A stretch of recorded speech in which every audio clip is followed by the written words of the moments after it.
Melanjutkan tujuan utama kita diciptakan, yaitu mengabdi, tunduk dan beribadah kepada Allah Subhanahu wa taala. Sebagaimana Allah telah sebutkan dalam surah Az-Zariyat, "Wa ma khalaqtul jinna wal insa illa liya'budun." Aku tidak ciptakan jin dan manusia kecuali memang untuk beribadah, mengabdi dan tunduk kepadaku.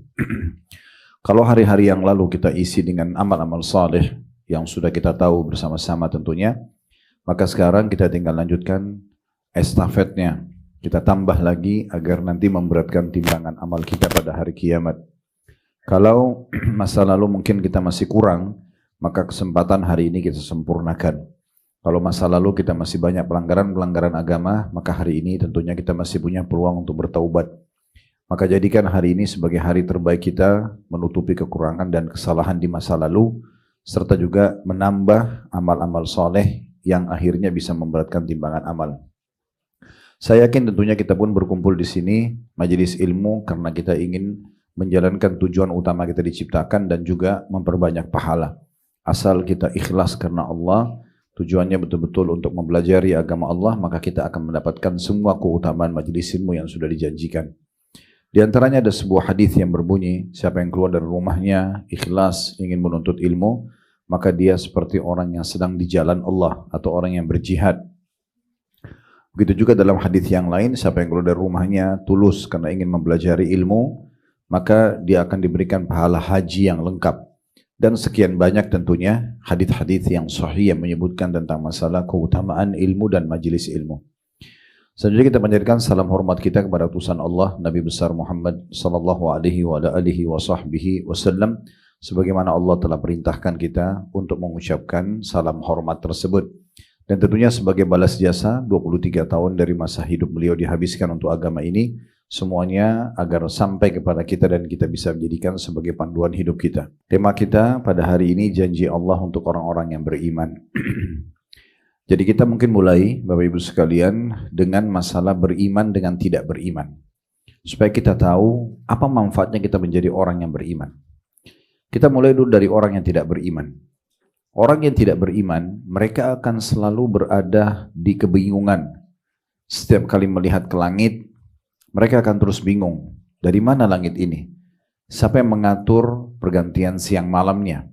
Siapa yang mengatur turunnya hujan dari langit? Kadarnya, kemudian juga posisinya di mana air hujan itu turun. Siapa yang membuat gemerlapan bintang-bintang yang para ilmuwan manusia hanya bisa mengatakan miliaran saja. Jumlahnya karena susah sekali dihitung. Begitu juga dengan hal-hal yang bisa dijangkau di bumi. Manusia dengan jenis kelamin laki-laki dan perempuan, tetapi berbeda postur tubuh, warna kulit, paras wajah, bahasa, kemudian juga kebiasaan dan segala macam hal yang sudah kita tidak asing tentunya di alam manusia. Begitu juga dengan hewan-hewan, begitu banyak variannya, dan para ulama mengatakan mayoritas ilmuwan sekarang yang Allah mudahkan mereka untuk mempelajari apa yang ada di langit, apa yang juga ada di bumi. Mereka selalu mengadakan penelitian, survei, analisa dan segala macam, itu agar mereka sampai ke titik yang sudah disampai oleh orang-orang beriman. Ujung-ujungnya nanti mereka akan mengatakan ini nggak mungkin ada sendiri. Ini pasti ada yang mengaturnya. Ini luar biasa, ini sempurna, dan berbagai macam hal yang mereka bahasakan. Begitu juga dengan di dalam lautan, ya, begitu banyak varian hewan-hewan di sana dengan berbagai macam bentuk, rupa. Dan ini semua dengan keajaiban yang luar biasa. Maka orang-orang yang tidak beriman, mereka berada dalam kebingungan. Dari mana semua ini? Siapa yang ciptakan? Siapa yang mengatur? Sering kami kasih contoh di pengajian Bapak Ibu sekalian, kalau seandainya kita berpikir seperti orang-orang ateis yang menolak, tidak mau beriman sama Allah, maka jawaban sederhana rasionalnya, apakah bangunan seperti yang sekarang kita tempati ini akan ada begitu saja tiba-tiba, tanpa ada orang yang menggambarnya, tanpa ada tukang yang membangunnya, kemudian tanpa ada anggaran yang dikeluarkan? Juga agar bisa tetap bersih dan rapi, harus ada maintenance-nya. Semua ini tidak akan masuk di akal orang-orang ateis yang menolak adanya Tuhan, kalau ini bisa terjadi begitu saja. Makanya Imam Abu Hanifah rahimahullah pernah berdebat dengan para orang-orang ateis di masa beliau. Abu Hanifah ini salah satu dari 4 imam mazhab. Beliau pernah diajak berdebat oleh orang-orang ateis, lalu beliau sengaja menerlambatkan datangnya ke istana orang-orang ateis itu. Kemudian setelah tiba, mereka mengatakan, Anda mengaku sebagai ulamanya muslimin. Katanya orang Islam itu selalu tepat janji, jujur, amanah dan segala macam hal. Tapi Anda sekarang janji dengan kami untuk berdebat, tapi Anda terlambat datang. Maka Abu Hanifah rahimahullah membuka dialognya, menjawab apa yang mereka tanya ini, sekaligus membuka dialog dan sekaligus menutupnya. Yang akhirnya membuat orang-orang ateis tidak bisa menjawab. Dia mengatakan, tadi saya waktu menuju ke sini, saya sempat berdiri di samping sungai, di pinggiran sungai, dan saya menunggu transportasi, perahu, kapal yang membawa saya nyebrang ke negeri kalian ini. Tapi saya lama sekali menunggu baru dapat. Cuma terjadi sesuatu yang unik, kata Imam Abu Hanifah. Waktu saya nunggu kapal, tiba-tiba ada sebuah pohon yang tumbang di depan saya, tumbang sendiri, tidak ada yang menebangnya. Kemudian tiba-tiba terpotong-potong sendiri, lalu kemudian tiba-tiba terakit sendiri menjadi sebuah kapal, lalu saya bisa naik ke atasnya dan saya bisa nyebrang ke kalian. Maka raja orang-orang ateis pada saat itu yang menolak ada Tuhan, tepatnya waktu itu keyakinan orang-orang Persia, maka dia bilang, Anda ini sudah telat datang, tidak tepat janji, sekarang Anda membuat rekayasa cerita kosong, bohong. Maka kami tidak perlu berdebat dengan Anda lagi. Kata Abu Hanifah rahimahullah, apakah kalian tidak percaya apa yang saya sampaikan tadi? Mereka bilang tidak masuk akal. Bagaimana bisa pohon tumbang sendiri, kemudian terpotong-potong sendiri, terakit sendiri menjadi kapal, kemudian tiba-tiba Anda bisa menyeberang dengan kapal tersebut. Kata Abu Hanifah, kenapa kalian tidak percaya? Dia bilang karena tidak masuk akal. Baik, kalau itu yang kalian katakan tidak masuk akal, apakah masuk di akal kalian alam semesta ini yang begitu rapi, langit, bumi, dalaman lautan, semua ini tiba-tiba ada tanpa ada yang mengaturnya? Maka orang-orang ateis tersebut akhirnya tidak bisa menjawab, dan Abu Hanifah rahimahullah menang dalam perdebatan tersebut. Beliau menjawab alasan, membuka perdebatan dan menutupnya akhirnya. Orang-orang yang tidak beriman kepada Allah tidak punya tujuan hidup. Mereka tidak ada target untuk mengejar berbuat baik. Mereka juga tidak berhati-hati untuk melakukan pelanggaran, karena mereka tidak punya itu. Orang-orang beriman punya syariat dari Allah Subhanahu wa Ta'ala. Kalau orang tidak beriman tidak punya, makanya program mereka tidak ada dalam keseharian. Intinya jalan begitu saja. Kalau orang beriman kita tahu, kita punya program, ada sholat 5 waktu dalam sehari, ada zikir, ada berdoa, ada baca Quran, ada silaturahim keluarga, ada bakti orang tua, ada jenguk orang sakit, ada macam-macam. Begitu juga kita selalu berhati-hati dari pelanggaran-pelanggaran karena kita tahu ada hukumannya. Orang-orang muslim tahu kalau dia berzina apa hukumannya, kalau dia mencuri apa hukumannya, kalau dia riba apa hukumannya. Tinggal dia baca saja, dia sudah tahu jawabannya. Di masa kita sekarang, handphone kita menjadi perpustakaan berjalan. Kita bisa searching apa saja sekarang. Hukum atau ancaman orang yang riba, ancaman orang berdusta, kita langsung tahu. Dan akhirnya kita faham, oh ternyata ini ada ancamannya. Kita jadi hati-hati sekali. Nah itu panduan bagi orang beriman. Tapi kalau orang tidak beriman tidak ada panduannya. Makanya mereka bangun tidur mabuk, sampai malam pun tidur mabuk. Mereka nggak punya program hidup.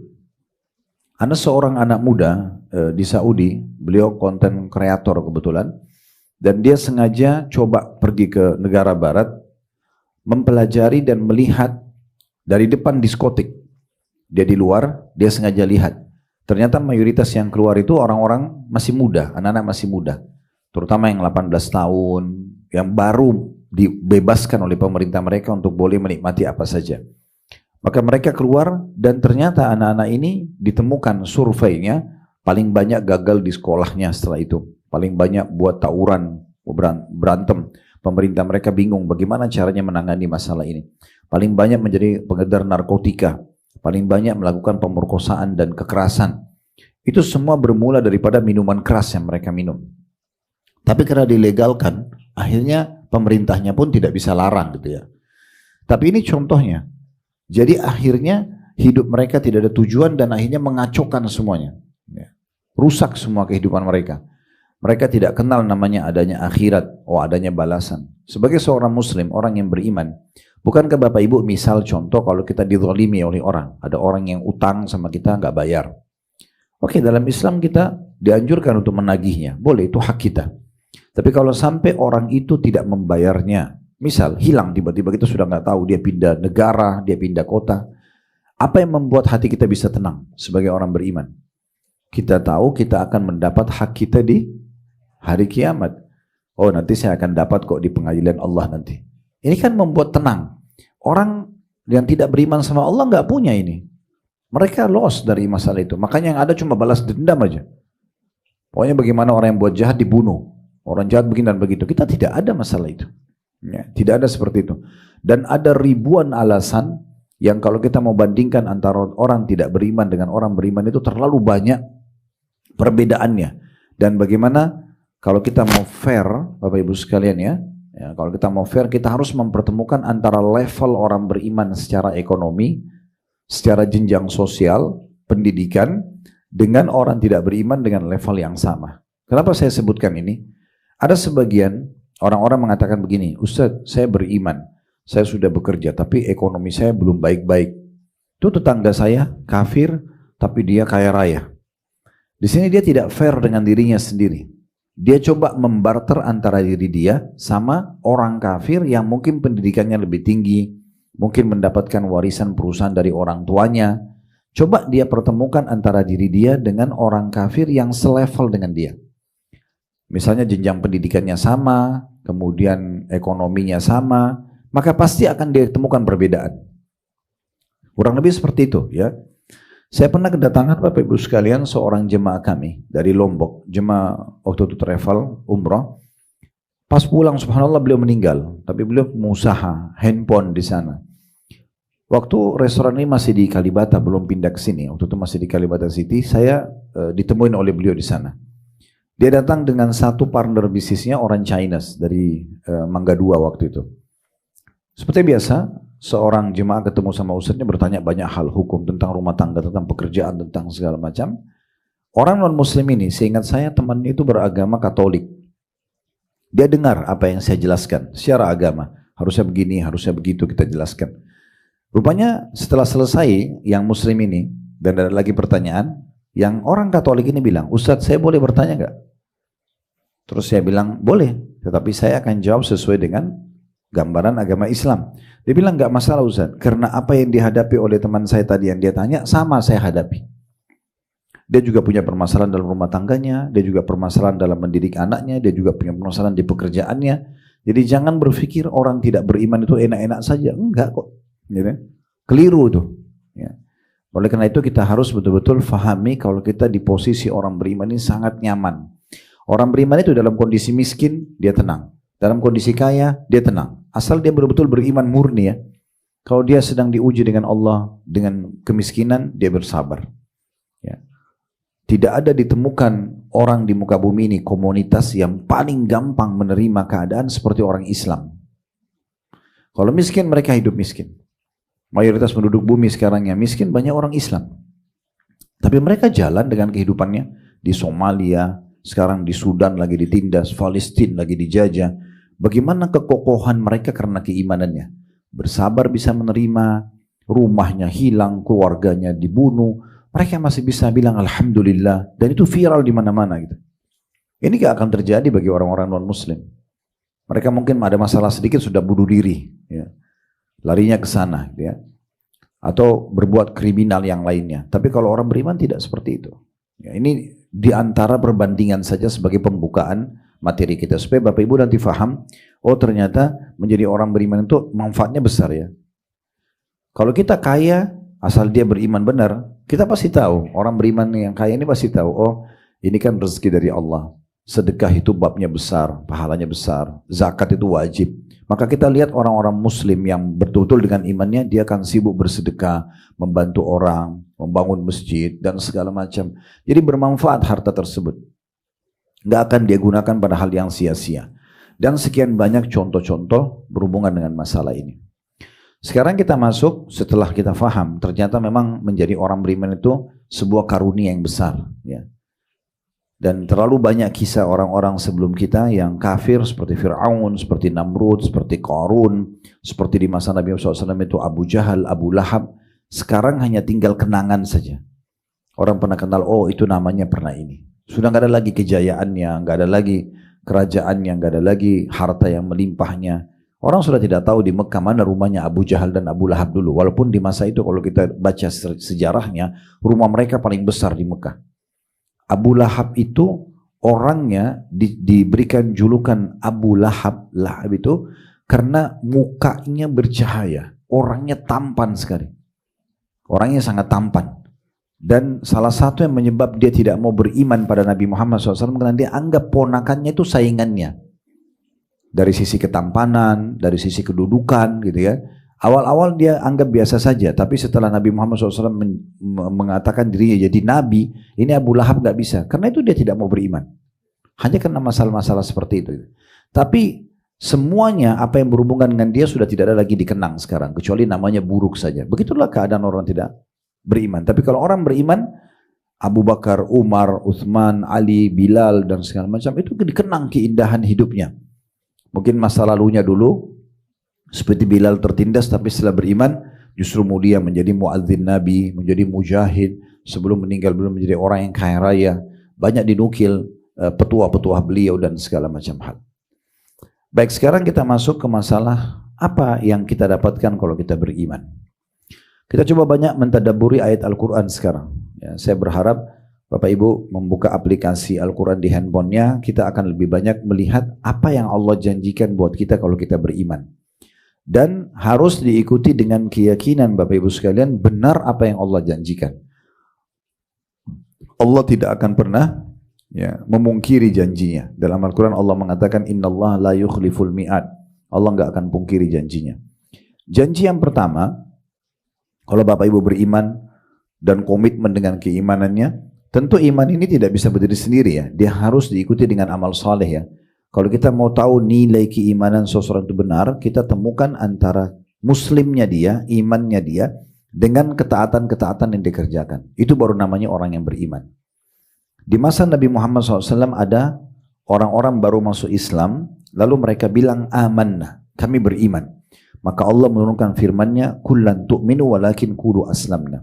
Katakan kepada orang-orang itu, hai Muhammad, mereka baru masuk Islam, mereka belum beriman. Orang beriman itu dia sibuk menjalankan rukun Islam yang 5, amal solehnya, sholatnya, zakatnya, puasanya, hajinya, dan semua amalan-amalan sunnahnya, dan diikuti, disempurnakan dengan ke-6 rukun iman. Nah, betul-betul dia yakin akan ada Allah, ada balasannya kalau dia berbuat kebaikan, dan ada ancaman hukuman kalau dia berbuat dosa, ada surga dan neraka.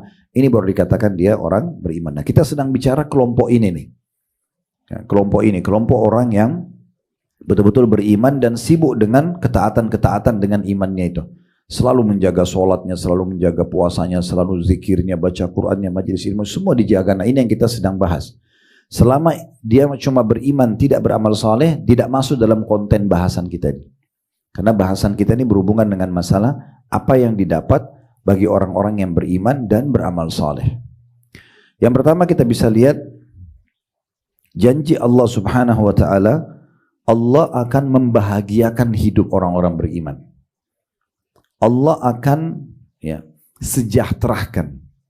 Kalau bahasa kita itu sejahtera, lebih tepatnya terjemahnya begini Bapak Ibu sekalian. Kalau ada orang punya income tapi masih pas-pasan, kita mengatakan orang itu berkecukupan. Tapi kalau ada orang punya pendapatan sudah di atas kebutuhan dia, sehingga berlebih-lebih, jadi setiap saat dia butuh hartanya selalu ada, itu biasa orang bilang sejahtera. Nah, Allah janjikan itu kalau kita beriman dan beramal saleh, kesejahteraan, kebahagiaan diikuti dengan kesejahteraan, jadi selalu terpenuhi kebutuhannya. Bisa dilihat dalam surah An-Nahl, surah nomor 16 ayat 97. Sekali lagi An-Nahl, surah nomor 16 ayatnya 97. Nah, di sini Allah Subhanahu wa taala berfirman, "Man 'amila salihan." Saya bacakan ayatnya ya, An-Nahl 97, "Man 'amila salihan min dzakarin aw untha wa huwa mu'minun falanuhyiyannahu hayatan thayyibah. Nah, ini janjinya nih. Falanuhyiyannahu hayatan thayyibah. Walanajziyannahum ajrahum bi ahsani ma kanu ya'malun. Barang siapa yang mengerjakan amal saleh, baik laki-laki maupun perempuan dalam keadaan beriman. Nah, berarti harus partner nih antara imannya sama amal salehnya, ya. Maka sungguhnya akan kami berikan kepadanya kehidupan yang baik. Coba dilihat dulu kalau terjemahan di Al-Quran kita, kehidupan yang baik, ya. Begitu terjemahannya, ya. Ya. Kalau kita lihat bahasa Arabnya, Bapak Ibu sekalian, hayatan thayyibah. Thayyibah itu akan disebutkan dan digunakan oleh orang Arab kalau sudah mencapai kepada kesempurnaan dalam satu bahasan tertentu. Misal contoh, makanan itu kalau sudah rasanya enak, penataannya juga bagus, porsinya pas, maka dibahasakan dalam bahasa Arab thayyib, gitu ya. Thayyib. Dan thayyib ini di atas bahasa Arab yang lain. Kalau nikmat itu lezat, laziz misalnya. Bahasa Arab, tapi ini thayyib berbeda. Karena kalau cuma lezat saja, bisa saja penataannya berantakan tapi rasanya enak. Mungkin porsinya kurang, kita butuh lebih tapi sudah nggak ada. Nah, tapi kalau thayyib itu berarti memang dia sangat berkualitas dan pas porsinya, penataannya juga menarik. Di restoran seperti ini, apa yang dijual sebenarnya? Selain tes dan cita rasa, penataan. Ya. Penataannya ditata dengan rapi, ada garnisnya, ada sambelnya, ada segala macam. Penataan sebenarnya sama saja di rumah, tapi restoran punya penataan tersendiri. Nah, seperti itulah. Makanya Allah menyuruh kita menikmati halalan thayyibah. Yang dibolehkan dan berkualitas. Di dalam Islam, boleh Bapak Ibu sekalian, bahkan bagian daripada syariat, kalau Allah berikan kita kelebihan harta dan kita butuh, ya, bahasanya butuh. Misalnya kita mau beli anggur. Anggur A, grade A-nya itu harga 200.000 per kilo. Grade B-nya harga 100.000 per kilo. Sebenarnya Bapak Ibu mampu membeli grade A. Beli grade A, gak masalah. Selama itu kebutuhan. Dan kalau kita niat untuk menikmati apa yang Allah halalkan, maka berpahala. Sudah dapat makanan yang berkualitas, kita juga dapat pahalanya. Yang penting jangan mubazir, berlebih-lebihan, gitu ya. Di luar daripada kebutuhan misalnya. Tapi kalau selama kebutuhan, maka silahkan, tidak masalah. Boleh enggak dalam Islam saya butuh beli mobil, kendaraan, lalu saya karena punya kemampuan saya beli mobil yang paling bagus? Boleh saja, enggak ada larangan. Nabi Muhammad SAW itu punya kuda terbaik, punya beberapa ekor kuda, punya beberapa ekor unta. Kalau kita sekarang transportasi terbaik. Beliau punya beberapa rumah, beliau punya banyak pakaian-pakaian, beliau punya banyak berbagai macam pedang, perisai, beliau punya beberapa sandal. Kalau kita sekarang juga dibahasakan sepatu, banyak sekali. Nabi SAW tidak pernah batasi itu. Selama kebutuhan tidak masalah. Jadi boleh nggak orang pakai tas branded, orang pakai mobil bagus, orang pakai baju bagus? Nah, itu bagian daripada agama. Kata Nabi SAW, Inna Allah yuhibbu an yara athara ni'ami ala abdi. Allah suka melihat bekas sifatnya pada hambanya. Tidak dilarang. Yang penting kebutuhan. Kalau Bapak Ibu ikuti keinginan tidak ada ujungnya. Pasti akan selalu kita tamak, gitu ya. Tapi kalau kebutuhan silakan. Kita butuh makan, cari makan yang terbaik. Itu yang thayyib. Selain halal. Kita butuh minum yang terbaik. Kita butuh pakaian terbaik. Rumah terbaik. Transportasi terbaik. Semuanya terbaik. Penampilan terbaik. Tidak ada larangan dalam Islam. Selama tidak ada pelanggaran agama di situ. Ya. Nah seperti itu kurang lebih gambarannya. Maka Allah menjanjikan, sekali lagi barang siapa yang mengerjakan amal soleh, baik laki-laki maupun perempuan, dalam keadaan dia beriman. Karena ada orang kafir tapi berbuat baik. Seperti dia silaturahim keluarga, dia sedekah, dia jenguk orang sakit. Bapak Ibu sudah tahu belum kalau ada orang kafir yang buat-buat seperti ini? Apa balasannya? Dikasih balasan nggak sama Allah? Dikasih, tapi di dunia. Ya, jadi kalau misalnya ada orang kafir suka silaturahim keluarga, janjinya kan dalam hadits dipanjangkan umurnya, diluaskan rezeki. Dia dikasih, tapi di dunia. Di akhirat dia nggak dapat. Kalau orang beriman, dapat dunia, dapat akhiratnya. Ya, makanya dalam hadits yang sahih disebutkan, kalau seseorang Muslim itu akan meninggal dunia, orang mukmin meninggal dunia, maka akan terlihat ada keringat di keningnya. Karena Allah Subhanahu wa taala ingin membersihkan dosa-dosanya dengan itu. Sehingga dia meninggal sudah tidak ada dosanya. Kalau orang kafir, Allah mudahkan matinya agar semua kebaikannya habis. Nggak ada lagi. Di dunia sudah dihabisin semua. Dikasih semuanya. Jadi Allah tetap maha adil, tetap diberikan. Tapi hanya di dunia saja. Jadi di sini syaratnya adalah dia kalau mau mendapatkan manfaat ini di dunia dan di akhirat, dia harus beramal saleh dan dalam kondisi beriman. Maka sesungguhnya akan kami berikan kepadanya kehidupan yang thayyibah, sempurna, sejahtera. Ya. Kemudian dikatakan dan sungguhnya akan kami beri balasan kepada mereka dengan pahala yang lebih baik dari apa yang mereka kerjakan. Jadi mungkin mereka hanya sholat, anggaplah umur kita contoh saja 80 tahun. Anggap 15 tahun sudah habis untuk masa sebelum balik. Dari 80 sisanya 65. Contohnya.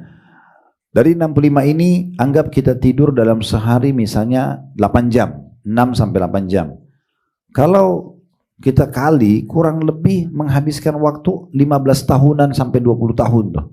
Kalau akumulasi. Karena kan kalau kita 8 jam per hari, satu hari ada berapa jam? 24. 8 ini kan sepertiganya. Kena 8 kali 3 kan 24.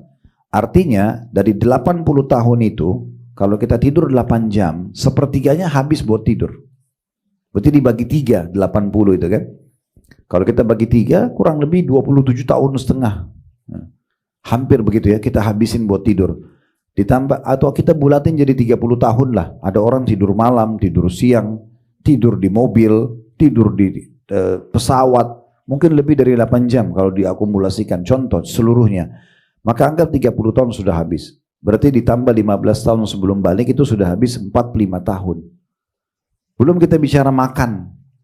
Ya, ada orang makan satu hari berulang-ulang, gitu kan. Dan kadang-kadang kalau makan lama mengambil waktu. Ada orang makan kena ngobrol segala macam bisa habis 1 jam. Misal contoh, anggaplah dia makan sehari 3 kali, 3 jam misalnya. Dikali akumulasi sekian, itu bisa habis 5-6 tahun sampai 10 tahun ya, hanya untuk makan saja. Itu sudah kalau kurang lebih 55 tahun habis gitu ya. Belum kita bicara yang olahraga, belum kegiatan yang lain lah ya. Orang aktivitas kumpul-kumpul dan segala macam. Intinya dari 80 tahun itu hanya sekian tahun, sekecil saja yang kita gunakan ya untuk ibadah.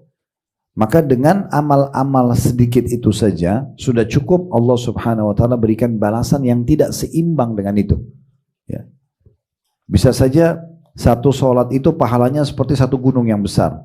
Bisa saja sedekah yang kita seperti contoh dengar keutamaan sholat jenazah kan? Siapa yang sholat di jenazah akan diberikan 1 qirot. Dan siapa yang mengantar jenazah kemudian dimakamkan dikasih 1 qirot. Sahabat tanya, ya Rasulullah, apa itu 1 qirot? Kata Nabi SAW, seperti gunung Uhud. Tahu sholat jenazah gimana? 4 kali takbir. Gak ada ruku, gak ada sujud, gak ada tahiyat. Takbir saja, Allahu Akbar. Takbir pertama hanya baca Al-Fatihah tanpa istiftah, tanpa iftitah dan tanpa surah. Al-Fatihah cuma 7 ayat. Rakaat kedua cuma baca salawat kepada Nabi. Salawat di tahiyat terakhir. Kemudian rakaat ketiga mendoakan mayit. Kemudian yang keempat salam. Hanya ini saja. Dikasih 1 gunung pahala. Itu kan nggak berimbang antara balasan itu. Apa yang Nabi SAW bilang tentang sholat 2 rakaat sebelum subuh? Ya. Diberi itu rakaatai fajr, 2 rakaat subuh itu. Lebih baik daripada dunia dan seluruh isinya. Apa maknanya ini? Bapak Ibu saya mau tanya. Kalau seandainya ada di antara kita di sini, nggak usah bicara Jakarta Timur deh. Condet ini aja, 1 condet punya dia semua. Kaya nggak kira-kira? Seluruh jalan ini ya. Di sini restoran Timur Tengah seperti ini sekarang. Dulu tuh saya masuk di condet ini kami baru yang nomor 2, nomor 1 ada 1 restoran Mukalla. Kemudian kami buka. Sekarang itu ada mungkin 14 restoran Arab di sini aja. Belum restoran yang lain, belum sekarang berapa banyak. Kalau dia punya semua daerah condet ini luar biasa kayanya. Sekarang NJOP di sini rata-rata 10 sampai 13 juta kalau nggak salah per meter. Itu berapa banyak? Kalau dia punya Jakarta Timur, kira-kira kaya nggak? Kalau dia kuasai seluruh 5 wilayah Jakarta deh, di pusat, selatan, timur, barat, ya, utara, Itu luar biasa. Gimana kalau dia kuasai Jawa Barat? Ini tidak mungkin terjadi ya. Mustahil ada manusia seperti ini. Presiden pun paling berkuasa 5 tahun. Habis itu periode, kalaupun dia bisa paling 2 periode 10 tahun. Dia nggak punya semuanya. Bagaimana kalau ada orang punya semua pulau Jawa? Jawa Timur, Jawa Barat, Jawa Tengah. Gitu ya. Itu luar biasa kayaknya. Bagaimana kalau dia punya Indonesia? Bagaimana kalau dia kuasai benua Asia? Nah, itu tidak mungkin terjadi ya. Apalagi kalau kuasai seluruh muka bumi ini. Semua benua ini punya dia. Itu nggak mungkin terjadi. Mustahil udah. Gitu kan. Apa kata Nabi SAW? 2 rakaat fajr lebih baik daripada dunia dan seluruh isinya. Maksudnya hari kiamat nanti, Bapak Ibu pada saat dikasih pahalanya yang sholat cuma 2 menit, 3 menit itu, Bapak Ibu akan lihat lebih baik daripada dunia dan seluruh isinya. Terlalu besar balasannya gitu loh. Tidak berimbang dengan apa yang kita kerjakan. Tidak berimbang sama sekali. Masalah sedekah. Kata Nabi SAW, sesungguhnya sedekah yang kalian keluarkan akan diterima oleh Allah Subhanahu wa Ta'ala, dan Allah akan tumbuh besarkan seperti seseorang di antara kalian menumbuh besarkan anak kudanya atau anak untanya, sehingga nanti sedekah yang sedikit itu akan menjadi seperti gunung yang besar. Tidak ada amal soleh di sisi Allah Subhanahu wa Ta'ala itu kita buat satu dibalas satu, nggak ada. Berlipat-lipat ganda balasannya. Hanya dengan syarat dia beriman. Makanya di potongan ayat bagian terakhir ini kan dikatakan, dan sesungguhnya akan kami beri balasan kepada mereka dengan pahala yang lebih baik dari apa yang telah mereka kerjakan. Nanti kita kalau hari kiamat terima balasan ibadah-ibadah kita ini, ini balasannya. Cuma buat itu saja segini. Misalnya kita kayak kaget, kayak nggak nyangka. Kok bisa begitu balasannya? Hanya senyum dengan muslim, hanya sedekah dengan potong roti, hanya ini dan itu tuh saja sudah cukup besar sekali pahalanya. Makanya Nabi SAW ingatkan semua orang-orang beriman dalam hadits beliau, la tahkiranna minal ma'rufi syai'a. Jangan pernah kalian pelit-pelit mengerjakan sebuah amal saleh. Jangan dianggap kecil karena bisa saja besar sekali balasannya. Selama ada peluang kerjakan. Itu yang pertama. Yang kedua, masih poin yang pertama tentang masalah kebahagiaan, kesejahteraan. Juga di sini masuk malahnya keberuntungan ya. Disebutkan dalam surah nomor 13 surah Ar-Ra'd ayat 29. Surah Ar-Ra'd nomor 13 ayatnya 29. Surah nomor 13 ayat 29 ya. Saya bacakan ayatnya. Alladzina amanu wa amilus solihati tuba lahum wa husnu ma'ab. Ayat 29. Artinya orang-orang yang beriman dan beramal saleh, bagi mereka kebahagiaan dan tempat kembali yang baik. Apa maknanya? Mereka selama di dunia dijamin kebahagiaan buat mereka, ketentraman hidup, kesejahteraan, ya. Asal benar dengan imannya ya. Karena ada juga Bapak Ibu sekalian orang yang tertahan mendapatkan nikmat karena dosa yang dia buat. Makanya kata Nabi SAW, sesungguhnya ada sebagian orang yang tertahan dari nikmat karena maksiat yang dia lakukan. Jadi saya bilang tadi, kalau dia murni dengan keimanannya pasti benar semua janji Allah, nggak mungkin salah, gitu ya. Di sini dikatakan mereka akan diberikan atau bagi mereka kebahagiaan dan juga tempat kembali yang baik, surga nanti. Ya, artinya di dunia sudah dapat, di akhirat juga akan diberikan yang terbaik. Di dalam ayat yang lain surah Al-Qasas, surah nomor 28 ayat 67. Surah Al-Qasas, surah nomor 28 ayat 67. Yang bunyinya, فَأَمَّا مَنْ تَابَ وَآمَنَ وَعَمِلَ صَالِحًا فَعَسَىٰ أَن يَكُونَ مِنَ الْمُفْلِحِينَ. Jadi akhir ayatnya itu ya, muflihin. Kata Allah, adapun orang-orang yang bertaubat dan beriman, punya kesalahan, dia kembali kepada Tuhan yaitu taubat, tapi ada imannya. Kita kan sedang bicara janji Allah untuk orang-orang yang beriman ya. Serta mengerjakan amal saleh. Tadi saya bilang nggak bisa berdiri sendiri, harus iman diikuti dengan sibuk dengan amal saleh. Semoga dia termasuk orang-orang yang beruntung. Salah satu makna tafsirnya adalah beruntung di dunia, beruntung di akhirat. Ya. Dalam kondisi mereka miskin tetap mendapatkan keberuntungan. Dalam kondisi mereka sedang sakit tetap dapat keberuntungan. Dalam kondisi mereka sedang kaya dan sehat juga dapat keberuntungan. Kenapa? Karena dalam kondisi mereka beriman. tetap akan mendapatkan keberuntungan dalam semua keadaannya. Dia sedang ada ujian, sabarnya mendatangkan pahala dan keberuntungan. Lagi ada nikmat dia bersyukur, dia juga mendapatkan keberuntungan. Nah seperti itulah. Ini janji-janji Allah yang luar biasa untuk mereka. Yang kedua, orang-orang yang beriman dan beramal saleh itu akan diampuni dosa-dosanya. Walaupun Bapak Ibu tidak istighfar kepada Allah, tetapi amal saleh kita bisa memaafkan, bisa menjadi penyebab dihapus dosa-dosa kita. Asal Bapak Ibu betul-betul tekun mengerjakan dan ikhlas karena Allah. Dalilnya adalah surah Al-Ma'idah, surah nomor 5 ayat 9. Surah nomor 5 ayat 9. Bunyinya Al-Ma'idah surah nomor 5 ayat 9 ini, wa'adallahu alladhina amanu wa 'amilus solihati lahum magfiratun wa ajrun 'azim. Allah benar-benar menjanjikan kepada orang-orang beriman dan beramal saleh. Ya. Apa dijanjikan? Bahwa bagi mereka ampunan dan pahala yang besar. Dijanjikan. Jadi ada seorang sahabat mengatakan, ya Rasulullah, apa yang saya lakukan kalau saya buat dosa? Kata Nabi SAW, ikuti dengan amal saleh. Karena amal saleh bisa memaafkan kesalahan-kesalahan.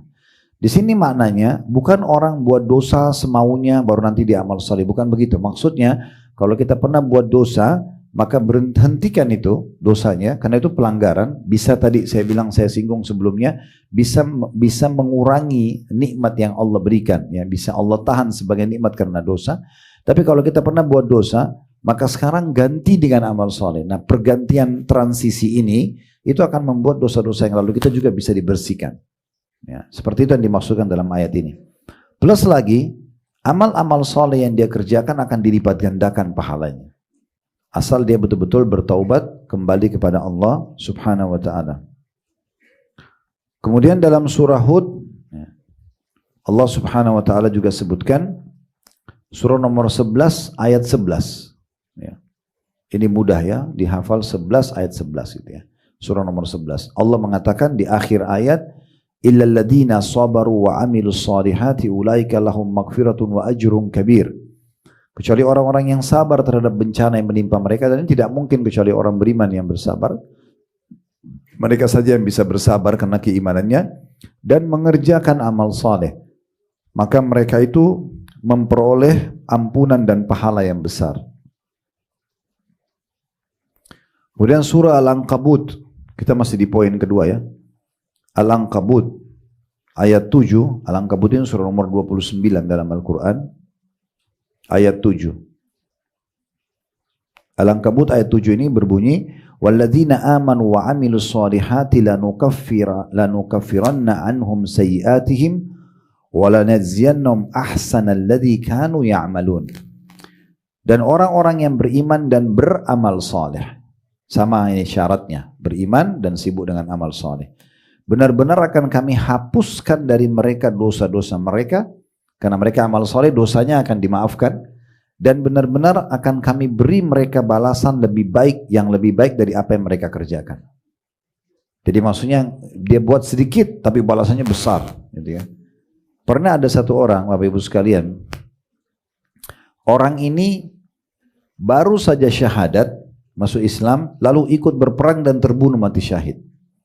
Maka kata Nabi SAW, orang ini berbuat sedikit, balasannya melimpah. Baru syahadat, ikut jihad, belum sempat sholat, mati terbunuh. Maka kata Nabi SAW, orang ini berbuat sedikit, tapi pahalanya melimpah. Begitu luar biasanya Allah SWT balas itu ya. Yang ketiga, Allah akan selalu memberikan panduan dalam hidupnya.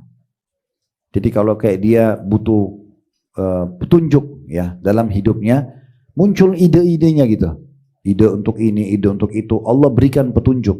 Munculnya ide-ide positif untuk dia keluar dari jalan, menemukan jalan keluar dari permasalahannya. Atau mungkin pada hal-hal yang kecil pun. Misalnya, Bapak Ibu lagi mau rekreasi keluarga. Allah bisa datangkan bagi orang beriman dan beramal saleh itu ide-ide yang tidak terfikir sebelumnya. Oh kita lebih baik ke sini yuk. Oh kita lebih baik begini. Atau juga petunjuk dalam arti kata bisa melakukan perbuatan yang sebenarnya sederhana, pahalanya besar, tapi tidak semua orang terfikir mengerjakannya.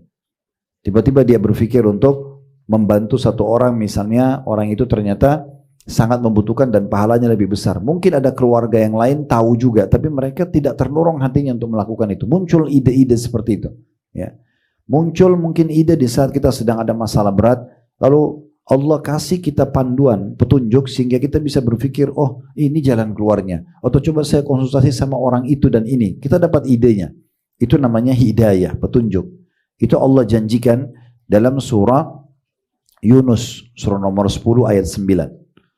Surah nomor 10 ayat 9. Ayat ini berbunyi tentunya, saya ulangi lagi, surah Yunus surah nomor 10 ayat 9.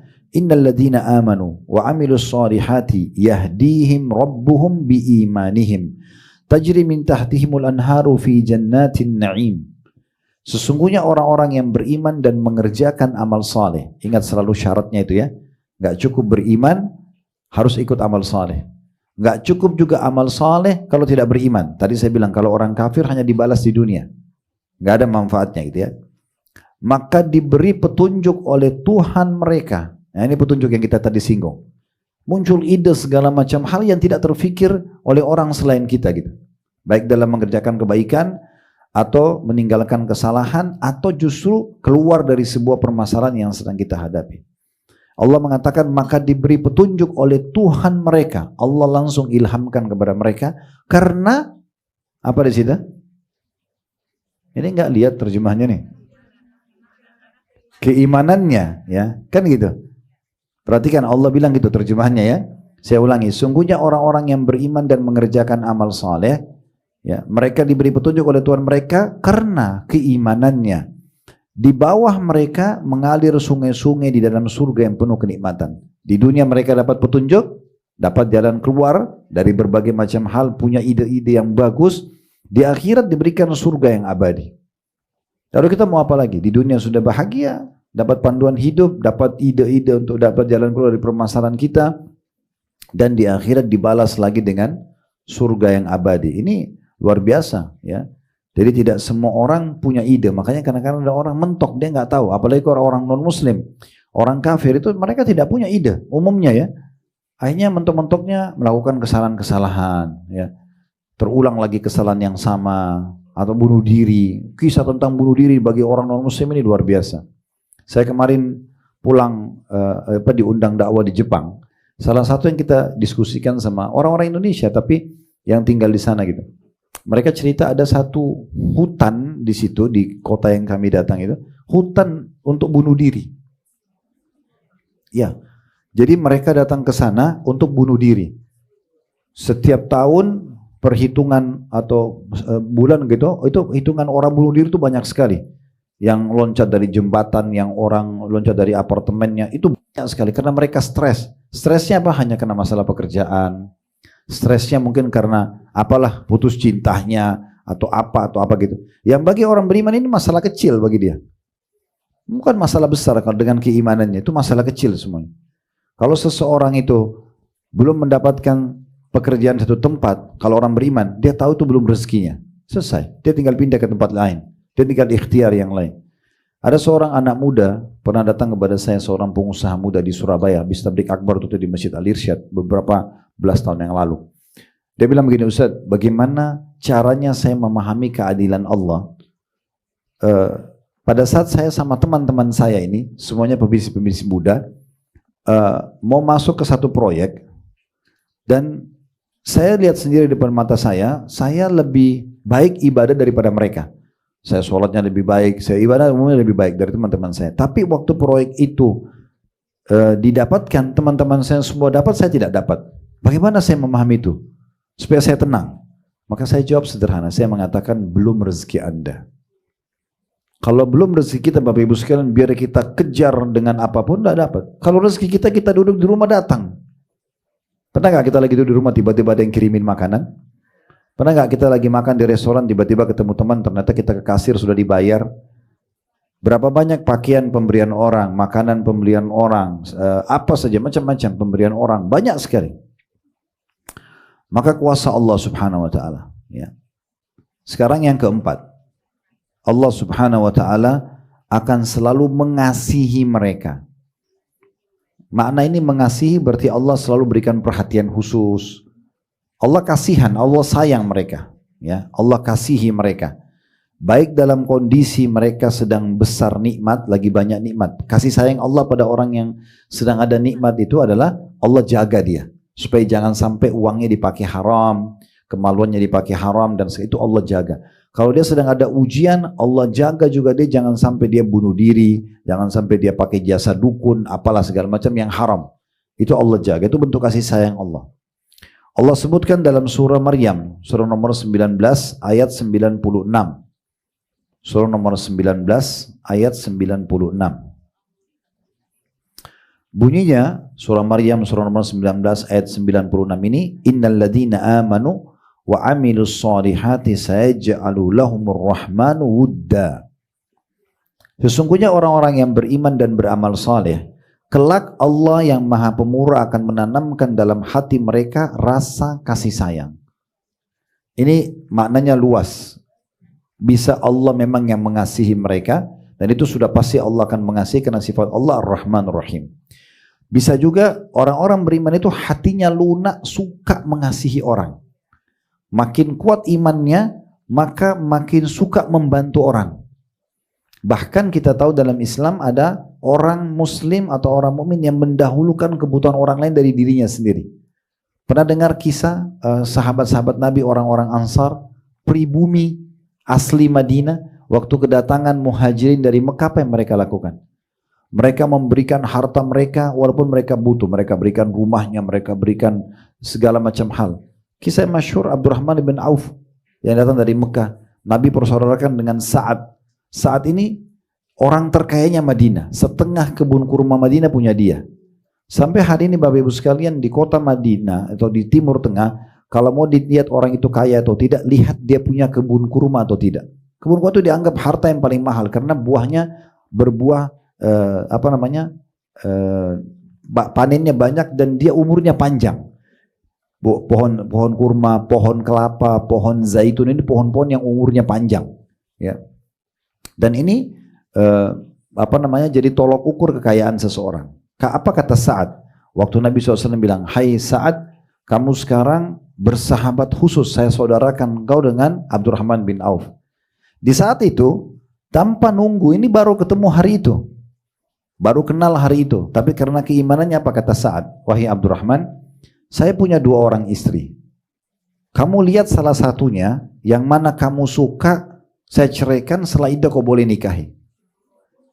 Ini, kalau di alam kami, laki-laki ini, bukan hal yang ringan ini.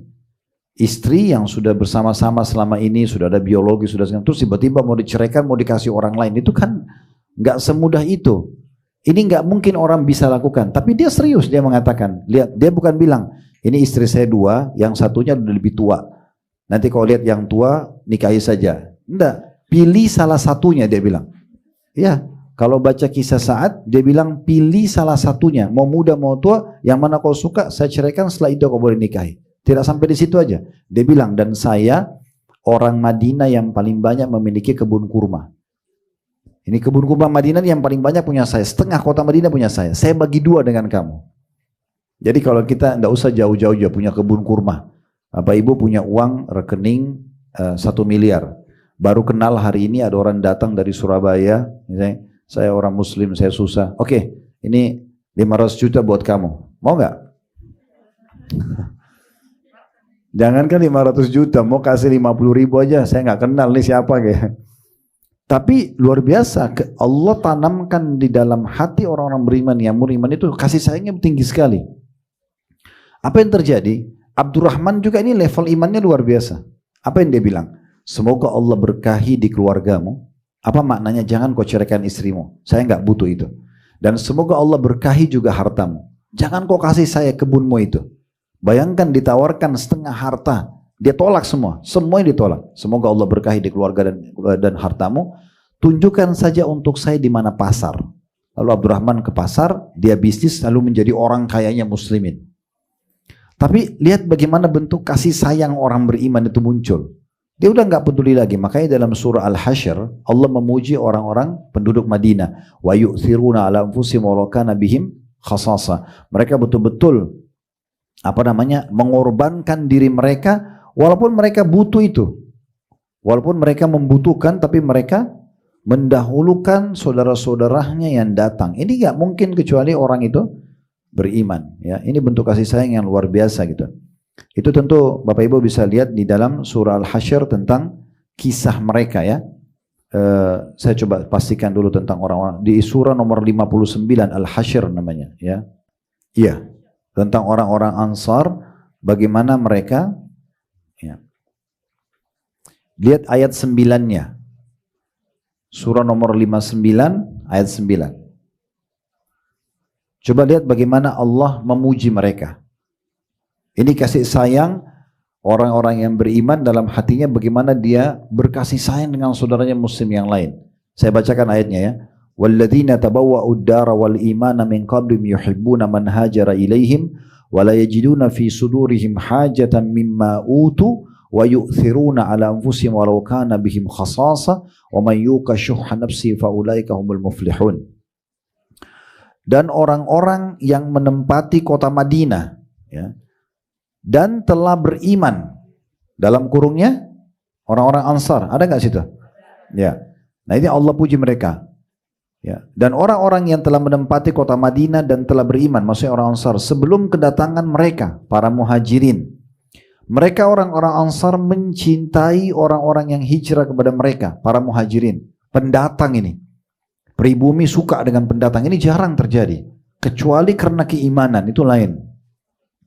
Apalagi yang terjadi dikatakan oleh Allah, dan mereka orang Ansar tidak menaruh keinginan dalam hati mereka terhadap apa-apa yang diberikan kepada para muhajirin. Begitu beri, mereka tidak mau berhitungan, kasih semua apa yang diminta. Dan dikatakan oleh Allah, dan mereka mengutamakan orang-orang muhajirin atas diri mereka sendiri. Ya. Sampai dikatakan sini sekalipun mereka dalam kesusahan. Jadi orang-orang Ansar itu ada disebutkan dalam riwayat Bapak Ibu sekalian, waktu ada muhajir datang ke rumahnya, dia tanya istrinya, ada makanan enggak? Kata istrinya, enggak ada lagi kecuali makanan bayi kita. Dia bilang, buatkan buat tamu, kemudian kita padamkan lampu supaya tamu kita tahu kita sudah tidur. Padahal mereka malam itu belum makan. Itu juga makanan untuk bayinya.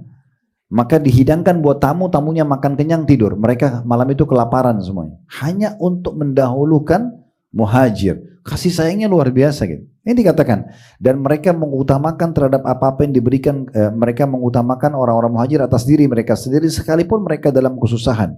Dan siapa yang dipelihara dari kekikiran dirinya, orang-orang beriman ini sudah tidak lagi perhitungan pelit terhadap saudaranya muslim yang lain, maka mereka adalah orang-orang yang beruntung karena Allah akan balas langsung.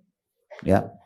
Jadi makna ayat tadi di dalam surah Maryam ayat 96 yang dimaksud dengan wud terakhir itu ya, Allah menanamkan dalam hati mereka rasa kasih sayang, itu bisa masuk dalam makna Allah akan mengasihi mereka, dan Allah tanamkan rasa kasih sayang dalam hati mereka, dan juga mereka berkasih sayang kepada sesama orang-orang muslim.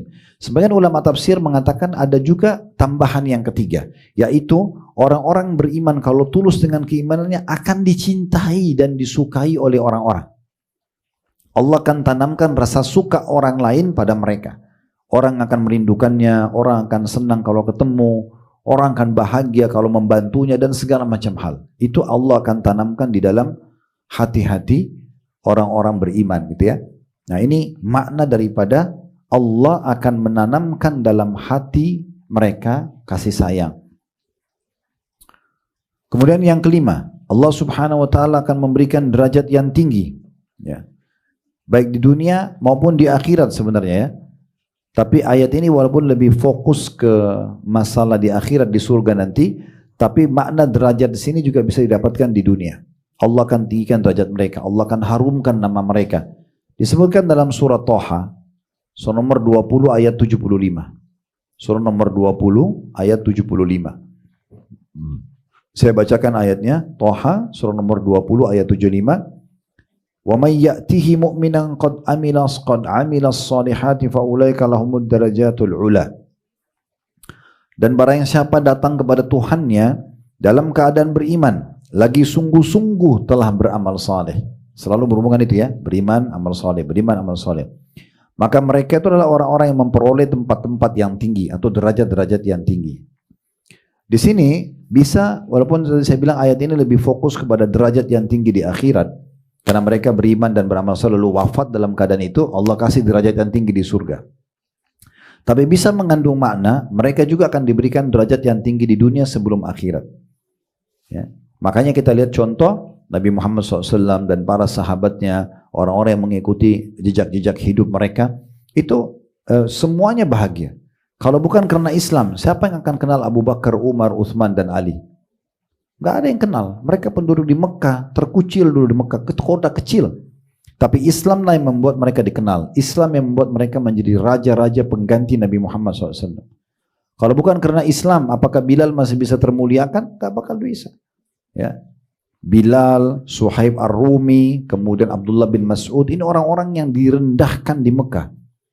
Tapi setelah bebas ya dari keterbudakan, Bilal dibeli oleh Abu Bakar, bergabung bersama muslimin. Bahkan dia bersama dengan, kalau Abu Bakar ini di masa jahiliyah dianggap majikannya.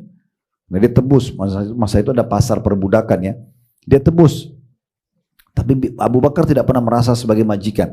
Dibebaskan karena Allah. Maka tentu saja semua amal soleh Bilal dipanen oleh Abu Bakar, gitu kan? Karena kata Nabi SAW juga, siapa yang bebasin seorang budak muslim, maka seluruh anggota tubuh budak itu akan menjadi pembebas untuknya dari api neraka. Mata dengan mata, telinga dengan telinga, tangan dengan tangan, kaki dengan kaki, bahkan sampai kemaluan dengan kemaluan. Nah seperti itulah. Nah ini semua menandakan memang Allah Subhanahu Wa Taala akan memberikan derajat yang tinggi di dunia dan juga di akhirat. Yang keenam, Allah Subhanahu Wa Taala menjamin keamanan, dihilangkan rasa takut dan kekhawatiran dalam hidupnya. Allah akan berikan mereka keamanan, Allah akan lindungi mereka, Allah akan berikan keamanan. Walaupun ada orang yang berusaha mengganggu mereka, menyakiti mereka, itu Allah akan selamatkan. Ada efek tapi tidak besar, seperti orang ghibah, orang fitnah, orang mau menjerumuskan atau mencelakakan dia, semua itu kecil. Ada efek tapi kecil. Dibandingkan kalau tidak beriman mungkin bisa langsung menimpa dia, gitu kan? Bahkan pertolongan Allah seringkali datang walaupun dia tidak sangka-sangka. Disebutkan dalam surah Thaha, surah nomor 20 ayat 112. Surah nomor 20 ayat 112. Allah Subhanahu wa taala berfirman, "Wa may ya'mal minas solihati wa huwa mu'minun fala yakhafu dhulman wala hadma." Surah Thaha ayat 112, surah nomor 20. Artinya, dan barang siapa yang mengerjakan amal-amal saleh dan ia dalam keadaan beriman. Nah, selalu ingat itu ya. Karena ada orang beriman amalnya sedikit, nggak masuk dalam bahasan kita. Atau dia beramal tapi tidak beriman, nggak masuk dalam bahasan kita. Ibu dan bapak kalau mau dapat ini semua yang dijanjikan harus betul-betul sempurna. Iman, sudah beriman dan sibuk dengan amal saleh.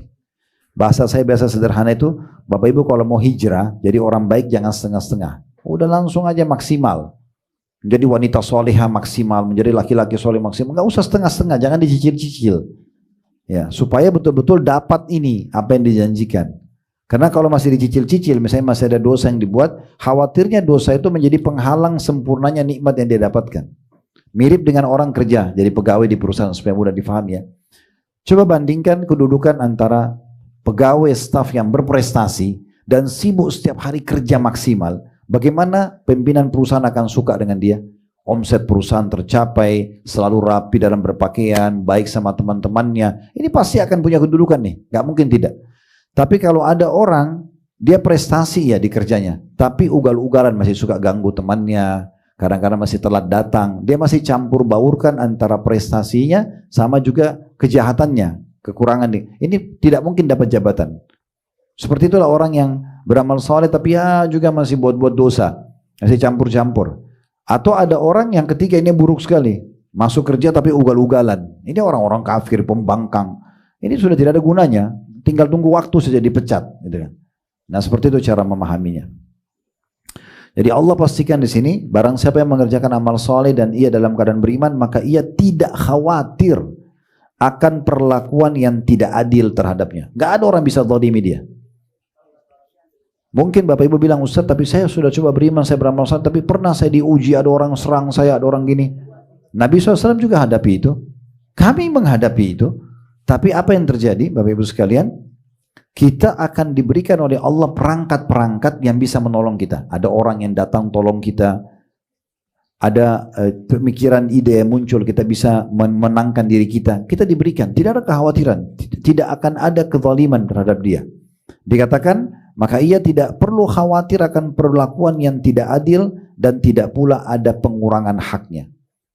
Ujung-ujungnya akan kembali kepada dia. Dia akan dimenangkan nanti.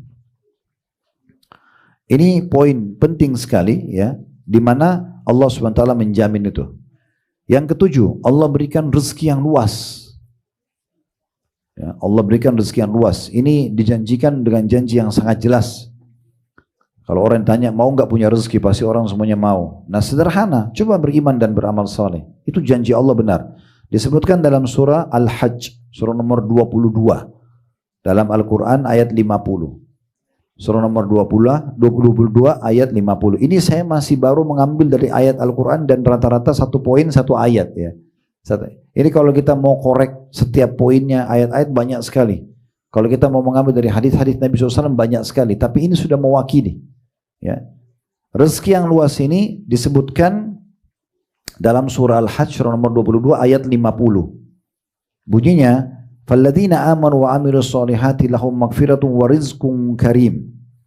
Orang-orang yang beriman dan beramal saleh, bagi mereka ampunan, tadi sudah dihubungkan dengan hadis ayat sebelumnya, diampuni dosa-dosanya dan juga rezeki yang mulia. Salah satu maknanya halal, banyak, melimpah, gitu ya. Tidak pernah berhenti. Semua ini bagian daripada hal tersebut. Ini janji Allah Subhanahu wa taala. Jadi pasti rezekinya akan luas, dan rezeki ini definisinya Bapak Ibu sekalian bukan duit saja ya. Semua yang bisa membuat roda kehidupan berjalan namanya rezeki. Kesehatan, kesempatan, ya semua itu, pasangan hidup, anak-anak, ABC, semuanya ini adalah rezeki. Ya, jadi jangan difahami rezeki itu hanya uang saja. Uang itu salah satunya. Berapa banyak orang yang kaya punya uang tapi nggak punya kebahagiaan, penyakitnya macam-macam ya. Terus kemudian ditipu orang, kemudian segala macam lah, banyak hal-hal yang menghalangi dia untuk menikmati rezekinya itu. Yang kedelapan, Allah Subhanahu wa taala menggabungkan dalam ayat ini Bapak Ibu sekalian banyak sekali janji. Ini yang kedelapan. Allah akan berikan mereka kedudukan di muka bumi.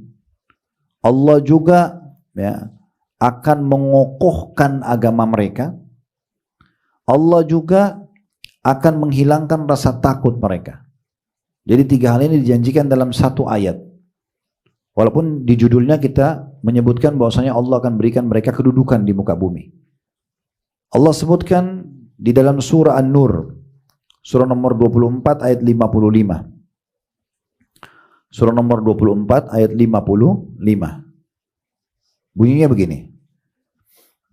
Wa'adallahu alladhina amanu minkum wa 'amilus solihati la yastakhlifannahum fil ardi kama istakhlafa alladhina min qablihim wa la yumakkinanna lahum dinahum alladhi irtada lahum wa la yubaddilannahum min ba'di khawfihim amna ya'budunani la yushrikuna bi syai'a wa man kafara ba'da dhalika fa ulaika humul fasiqun. Dan Allah telah berjanji, janjinya Allah benar. Allah mengatakan innallaha la yukhliful mi'ad. Allah tidak pernah pungkiri janjinya. Dan Allah telah berjanji kepada orang-orang yang beriman di antara kamu dan mengerjakan amal-amal saleh. Ingat, connect ini ya. Iman, amal saleh. Iman, amal saleh. Gak bisa berdiri sendiri. Saya ulangi lagi. Dan Allah telah berjanji kepada orang-orang yang beriman di antara kamu dan mengerjakan amal-amal saleh. Bahwa dia, D-nya besar kata ganti Allah. Bahwasanya dia sungguh-sungguh akan menjadikan mereka berkuasa di muka bumi. Pasti mereka punya kedudukan. Dikasih kedudukan, jabatan di muka bumi. Sebagaimana dia Allah telah menjadikan orang-orang sebelum mereka berkuasa.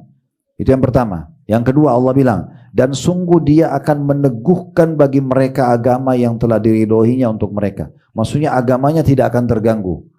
Agamanya akan mulia, agama Islam ini. Yang ketiga, Allah janjikan. Dan juga dia Allah benar-benar akan menukar keadaan mereka sesudah mereka dalam ketakutan menjadi aman sentosa. Tadinya mereka punya kekhawatiran, nanti bagaimana kalau bangkrut usaha, nanti kalau sakit, nanti kalau ini dan segala macam, itu hilang semua. Allah hilangkan asal mereka beriman dan beramal saleh. Syaratnya kata Allah, mereka tetap menyembahku, konsisten menjaganya, iman dan amal salehnya, dengan tiada mempersekutukan sesuatu apapun dengan aku. Tidak ada kesyirikan. Dan barang siapa yang tetap kafir sesudah janji ini, ya, janji itu, maka mereka itu adalah orang-orang yang fasik. Mereka adalah orang-orang yang bodoh. Ya. Mereka orang-orang yang bodoh, orang yang susah hidupnya dan segala macam lah. Kemudian yang selanjutnya yang ke-10 ya. Yang ke-9. Allah akan selamatkan mereka dari segala macam kerugian. Kerugian dunia dan kerugian akhirat. Allah akan selamatkan mereka dari segala macam kerugian. Kita sudah tahu sama-sama surah Al-Asr dalilnya ya. Al-Asr semua orang hafal. Ini yang paling hobi orang baca dalam sholat karena pendek. Ya. 3 ayat ini Allah mengatakan wal asr, demi waktu kalian yang kalian lalui di dunia, innal insana lafi khusr, semua manusia dalam keadaan rugi, menyesal gitu ya, di dunia dan di akhirat. Illal ladzina amanu wa amilus shalihat, kecuali orang yang beriman dan beramal saleh. Ini pasti akan aman. Di dunia mereka akan aman, selamat. Di akhirat mereka akan selamat. Ya. Watawassaw bil haqq, saling mewasiatkanlah kebenaran ini. Watawassaw bis sabr, saling mewasiatkan untuk bersabar dalam berpegang teguh pada kebenaran ini. Kemudian yang ke-10, Allah pastikan orang-orang yang beriman dan beramal soleh ini adalah generasi terbaik manusia. Orang yang paling layak jadi pasangan hidup, yang paling layak jadi partner bisnis, paling layak jadi tetangga, jadi sahabat, harus syaratnya orang beriman dan beramal saleh. Allah sebutkan dalam surah Bayyinah, Al-Bayyinah, surah nomor 98 ayat 7. Surah nomor 98 ayat 7. Bunyinya, innal ladzina amanu wa amilus solihati ulaika hum khairul bariyah. Sesungguhnya orang-orang yang beriman dan beramal saleh, mereka adalah sebaik-baik generasi, sebaik-baik makhluk, orang yang paling pantas untuk dimuliakan, dihormati dan seterusnya. Kemudian yang ke-11, Allah memerintahkan kita untuk memilih orang-orang beriman, laki-laki dan perempuan, agar menikah dengan kita atau kita nikahkan dia dengan anak-anak kita, saudara kita gitu ya. Karena memang mereka punya kedudukan di sisi Allah Subhanahu wa taala. Dan kita diperintahkan agar mendahulukan keimanan dan amal saleh mereka daripada harta dunia. Karena harta dunia dalam ayat yang akan kita bacakan nanti Allah jamin akan dikasih. Kita bisa lihat dalam surah An-Nur, surah nomor 24 ayat 32. Surah nomor 24 ayat 32. Bunyinya, wa ankihul ayama minkum wassalihina min ibadikum wa imaikum iyakunu fuqara yughnihimullah min fadli wallahu wasi'un alim. Dan kawinkanlah orang-orang yang sendiri di antara kamu dan orang-orang yang layak menikah dari hamba-hamba sahayamu yang laki-laki dan hamba sahayamu yang perempuan. Jika mereka miskin, ya, di situ ada kata-kata dan saleh ya. Dan jika mereka miskin, Allah akan memampukan mereka dengan karunia-Nya, dan Allah maha luas pemberiannya lagi maha mengetahui. Selama orang itu beriman dan beramal saleh, walaupun ekonominya biasa, pastikan Allah akan bukakan pintu rezekinya. Dan Allah bilang wa ankihu, menikah dengan mereka, nikahkan mereka, itu semua masuk dalam maknanya, ya. Jadi yang paling layak jadi pasangan hidup, yang paling layak jadi anak mantu, ya. Ini semua yang layak jadi mertua dan seterusnya lah. Semua ini adalah orang-orang yang beriman dan beramal soleh. Kalau kita dahulukan itu, maka Allah bilang, kalau mereka miskin, maka Allah akan mampukan mereka. Allah janji itu, Allah akan mampukan. Itu Allah yang berfirman. Dan Allah akan mampukan mereka dengan karunia-Nya, rezeki dari Allah. Ya. Dan Allah itu maha luas pemberiannya, lagi maha mengetahui. Ya, lagi maha mengetahui. Kemudian yang ke-12, Allah akan memberikan balasan pahala yang tidak terputus-putus. Ya, maksudnya di sini dia berbuat amal sekarang, biasanya Allah Subhanahu wa taala jadikan orang beriman dan beramal soleh itu, dia sadar atau tidak sadar, dia sengaja atau tidak sengaja, Allah jadikan amal solehnya itu juga nanti akan dicontohi oleh orang lain. Berapa banyak orang soleh itu ya tanpa dia programin, tapi karena pertemuan dia dengan seseorang, salaman, akhlak yang baik, orang lain dapat hidayah masuk Islam, orang lain jadi tertarik, akhirnya mau bertanya masalah agama dengan dia, akhirnya taubat. Banyak sekali efek-efeknya gitu ya, banyak efek-efeknya. Berapa banyak orang yang buat maksiat, begitu lihat orang soleh langsung diberhentikan maksiatnya, karena dianggap ini orang soleh yang lewat. Itu efeknya luar biasa gitu ya. Allah memberikan mereka pahala dari amal mereka dan bahkan dari orang-orang yang melihat mereka. Disebutkan dalam banyak ayat Al-Quran berhubungan dengan masalah ini, tapi diantaranya surah Fussilat ayat 8 ya. Surah Fussilat ayat 8, Fussilat ini surah nomor 41 ya, ayat 8. Allah berfirman, jadi semua ada yang kata-kata ghairu mamnun itu maksudnya itu yang dimaksud ya. Innal ladzina amanu wa amilus solihati lahum ajrun ghairu mamnun. Sesungguhnya orang-orang yang beriman dan beramal saleh mereka mendapat pahala yang tidak putus-putus, terus menerus bisa berjalan. Tahu nggak apa rahasianya kenapa sampai sekarang ada saja kisah orang-orang soleh yang sampai kepada kita? Kita kisah para sahabat, kisah para tabi'in ya. Kenapa sampai kepada kita? Allah mau sampai kepada kita sehingga kita, oh ternyata kita harus buat amal saleh seperti si fulan ya. Kita harus taubat seperti si fulan ya. Jadi walaupun mereka sudah meninggal tetap dapat pahala. Atau mungkin ada orang yang sudah meninggal lalu Allah SWT ingin berikan pahala dia dari orang-orang yang jahat. Sebagai contoh misalnya, pernah di masa Abu Bakar sama Umar sudah meninggal radhiyallahu anhuma, lalu ada orang-orang yang caci maki Abu Bakar sama Umar. Yang sekarang bibit-bibitnya munculnya pemahaman Syiah. Mereka caci maki Abu Bakar, Umar segala macam. Abu Bakar sama Umar siapa? Ini mertua Nabi, orang soleh, para sahabat memuliakan. Ayat Al-Quran banyak turun juga karena mereka gitu ya. Sampai kalau tidak salah Umar bin Khattab itu ada karena beliau, kurang lebih ada 13 ayat Al-Quran itu turun karena Umar. Jadi banyak sekali gitu ya.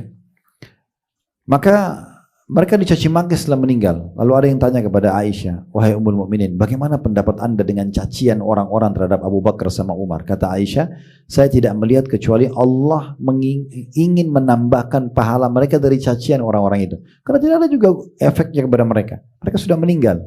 Nah seperti itulah. Itu salah satu makna daripada pahala mereka tidak pernah terputus-putus.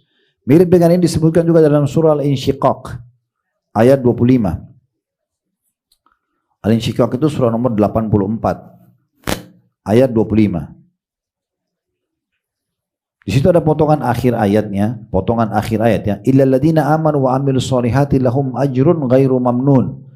Tapi orang-orang yang beriman dan beramal saleh bagi mereka pahala yang tidak putus-putus.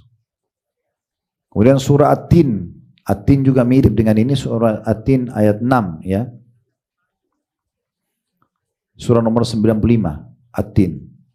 Surah At-Tin ayat 6 Allah mengatakan illal ladzina amanu wa amilus solihati falahum ajrun ghairu mamnun. Orang-orang yang beriman dan mengerjakan amal saleh maka bagi mereka pahala yang tidak akan terputus-putus. Mungkin yang terakhir ini, kita melihat waktu ya, hampir sudah jam 2 lewat 19 menit. Ini yang keberapa? Ke-13. Allah akan masukkan mereka ke dalam surga, jaminan masuk surga. Ini sudah target terakhir maksimal yang kita, karena kita hidup ini sebenarnya dan beramal saleh untuk masuk ke dalam surga. Nah Allah sebutkan dalam banyak ayat Al-Quran, diantaranya surah Al-Mu'min, surah nomor 40, nama lainnya surah Ghafir ya. Ayat 40, surah 40 ayat 40. Allah bilang, man amila sayyi'atan fala yujza illa mithlaha wa man amila salihan min dzakarin aw untha wa huwa mu'min fa ulaika yadkhuluna jannata yurzaquna fiha bighairi hisab. Barang siapa yang mengerjakan perbuatan jahat, kriminal, dosa, maka dia tidak akan dibalasi melainkan sebanding dengan kejahatannya. Maha kasih sayangnya Allah itu, kita kalau buat dosa misalnya angkanya 1, kita dikasih 1 saja dosa. Tapi kalau kita buat pahala amal saleh itu 1 dibalas 10 sampai 700 kali lipat. Allah bilang barang siapa yang mengerjakan perbuatan jahat, dia tidak akan dibalas melainkan sebanding dengan kejahatan, cuma sebatas ukuran itu. Dan barang siapa yang mengerjakan amal saleh baik laki-laki maupun perempuan sedangkan ia beriman, maka mereka akan masuk surga, mereka diberi rezeki dalamnya tanpa hisab, tanpa ada hitungan lagi. Boleh makan sepuasnya, minum sepuasnya, apa saja sepuasnya, hanya dengan beberapa tahun amal soleh di dunia. Gak ada nilainya dibandingkan dengan surga yang abadi. Makanya kata Nabi SAW, dan ingat ya, saya pernah sampaikan di beberapa pengajian, mungkin di sini pernah ada yang dengar kami sampaikan, kita kalau 1 kali masuk surga, Bapak Ibu sekalian, ya, itu kita akan menjadi pemilik abadi. Sekali kita miliki istana itu, tidak akan pernah diwarisi ke orang lain, kita tidak akan pernah mati, tidak pernah ada kerugian, tidak pernah rusak, tidak pernah apa-apa. Abadi selama itu makna khalidina fiha. Surga selalu Allah bilang khalidina fiha, khalid itu kekal selamanya. Di antaranya Allah sebutkan dalam surah At-Talaq, surah nomor 65 ayat 11. Surah nomor 65 ayat 11. Bunyinya, Rasulan yatlu alaikum ayatillahi mubayyinatin yukhrijal ladina amanu wa amilus solihati minadh dhulumati ilan nur. Wa may yu'min billahi wa ya'mal salihan yudkhilhu jannatin tajri min tahtiha al-anharu khalidina fiha abada qad ahsanallahu lahu rizqa. Dan mengutus seorang rasul, Allah mengutus seorang rasul yang membacakan kepadamu ayat-ayat Allah, ya, yang menerangkan bermacam-macam hukum supaya dia Allah mengeluarkan orang-orang beriman dan beramal saleh dari kegelapan kepada cahaya. Ayat Al-Quran ini turun, penyampaian Nabi Muhammad SAW sampai kepada kita agar mengeluarkan kita dari kegelapan, tidak tahu siapa pencipta, tidak tahu apa keinginannya, tidak tahu apa balasan orang yang taat, tidak tahu apa ancaman orang yang berdosa. Kita jadi tahu, punya cahaya, petunjuk. Dan barang siapa yang beriman kepada Allah dan mengerjakan amal saleh, niscaya Allah akan memasukkannya ke dalam surga-surga yang mengalir di bawahnya sungai-sungai. Lalu apa Allah bilang? Mereka kekal di dalamnya selama-lamanya. Kepemilikan abadi. Makan selamanya, minum selamanya, istana itu milik dia selamanya, pakaian milik dia selamanya, semua dayang-dayang, pelayan, semua milik dia selamanya. Orang masuk surga, umurnya itu 33 tahun, gak akan lebih sehari, gak kurang sehari. Di surga tidak ada lagi malam, gak ada siang terik. Sampai ditanya kepada sahabat Ibnu Abbas, bagaimana nanti penerangan di surga? Kata beliau, bukankah engkau melihat matahari di awal terbit sebelum menyengat? Begitulah selamanya. Gak ada lagi, orang tidak ada waktu tidur. Orang tidur kan itu butuh istirahat, di surga tidak butuh istirahat. Dinikmatin semuanya. Dalam sebuah hadis kata Nabi SAW, nanti ahli surga itu duduk di satu sisi, satu sudut istanahnya, dia akan duduk 70 tahun tidak pindah. Karena dia menikmati. Dia pindah ke sudut yang lain hanya untuk menikmati, bukan karena bosan. Saking indahnya. Satu sisi, dia lihat itu 70 tahun baru dia pindahkan pandangannya ke yang lain. Karena kekal, tidak ada lagi hitungan waktu. Gak ada sakit, kata Nabi SAW, sampai masuk surga. Tidak habis masa mudanya, tidak rusak bajunya, ya. Dan tidak akan pernah lagi sakit, beringus dan buang air, dan tidak akan lagi buang air besar dan buang air kecil. Di surga tidak ada WC lagi. Gak ada semua itu beda, kehidupan yang beda sekali. Maka para sahabat mengatakan, ya Rasulullah, bagaimana makanan dan minumannya? Kata Nabi SAW, mereka makan dan minum kalau tidak dibutuhkan oleh tubuhnya, keluar dalam bentuk keringat, yang itu pun lebih wangi dari kasturi. Gak ada lagi keluar angin, keluar tinja, air, gak ada ini. Semuanya tidak ada, sudah berbeda sekali kehidupan orang. Maka jadi maksud dia kekal dalam kenikmatan itu selama-lamanya. Hanya apa? Modalnya iman, amal saleh. Itu aja. Jadi orang baik, jadi wanita salihah dan laki-laki saleh, itu aja sampai ajal datang. Gak ada yang sulit ini, asal mau saja. Lalu Allah mengatakan, sesungguhnya Allah memberikan rezeki yang baik kepadanya. Allah memberikan rezeki yang baik kepadanya. Terakhir surah An-Nisa, surah nomor 4 ayat 57, Allah SWT berfirman, An-Nisa surah nomor 4 ayat 57, walladzina amanu wa amilus solihati sanudkhiluhum jannatin tajri min tahtiha al-anharu khalidina fiha abada lahum fiha azwajun mutahhara wa nudkhiluhum dhillan dhalila. Orang-orang beriman dan mengerjakan amal saleh orang-orang beriman dan mengerjakan amal-amal saleh kelak akan kami masukkan mereka ke dalam surga yang di dalamnya mengalir sungai-sungai, kekal mereka di dalamnya. Mereka di dalamnya memiliki pasangan yang suci dan kami masukkan mereka ke tempat yang teduh lagi nyaman. Ya. Ini adalah ayat-ayat yang berhubungan dengan masalah apa yang didapatkan bagi orang beriman. Tentu masih banyak yang lain ya. Ini kalau kita mau bahas luas sekali ayat-ayat Al-Quran, banyak sekali. Dan juga hadis-hadis Nabi SAW. Tapi ini sebagian kecil yang bisa kita sampaikan tentunya pada kesempatan ini. Itu dari saya, semoga bermanfaat. Subhanakallahumma bihamdika asyhadu an la ilaha illa anta astaghfiruka wa atubu ilaik. Wassalamualaikum warahmatullahi wabarakatuh.